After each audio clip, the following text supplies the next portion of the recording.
महाराष्ट्राच्या भौगोलिक स्वरूपाचा जर आपण विचार केला तर यामध्ये महाराष्ट्राचं विभाजन 3 मुख्य प्राकृतिक विभागांमध्ये आपण बघतो।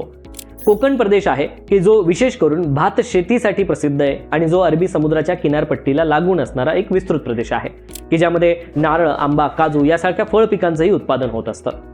दुसरा विभाग आपण बघतो सह्याद्री पर्वत, ज्याला आपण पश्चिम घाट म्हणूनही बघत असतोय, की जो महाराष्ट्रामध्ये उभ्या भिंतीप्रमाणे आपल्याला पश्चिम किनारी बाजूला दिसून येत असतो। जैवविविधतेने संपन्न असलेला भाग आहे जो गड किल्ल्यांसाठी सुद्धा प्रसिद्ध आहे।